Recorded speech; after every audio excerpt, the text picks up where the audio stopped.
Hi, Jim Van Zant, one of the pastors here at Carlisle United Methodist Church. Sermon in 3 minutes. Thanks for tuning in today.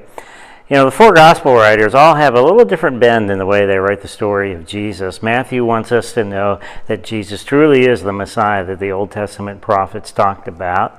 Mark wants us to understand that Jesus is the servant of God. He came as a servant to do the will of his Father. Luke wants us to know that Jesus is the one who is uniquely qualified to be the sacrifice in our place on the cross to reunite us with God. And John wants us to know that Jesus is indeed the divine Son of God who came to tell us what God is really like. And that's what Jesus did in his 3-year earthly ministry. He wanted to tell us what God was truly like. But in order to have people learn things, he had to have them unlearn a few things in the New Testament. We know that many times he went around. John's gospel has Jesus saying, "You've heard it said, but I say unto you." He's trying to uninstall some Old Testament concepts and then reinstall the New Testament truth of what God is truly like.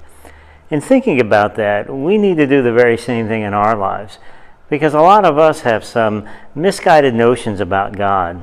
We have to unlearn a few things as well. One of the things we have to unlearn is thinking that God can only use the beautiful and the talented people.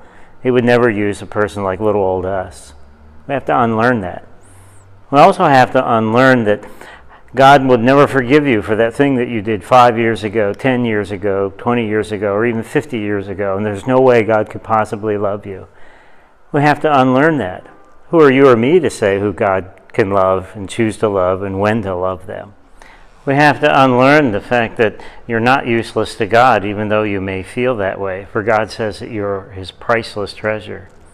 And you have to unlearn the fact that though you sometimes may feel as if you're of no value to God, he says that you're indispensable to him. And the biggest thing you and I have to unlearn is that our faith isn't dependent upon our feelings.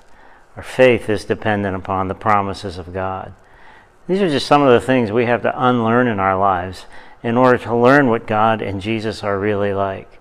I hope you'll take some time this week to think about the things you may need to unlearn so that you can learn the truth that God has for us. Have a great week. Thanks for tuning in. This is Sermon in 3 minutes.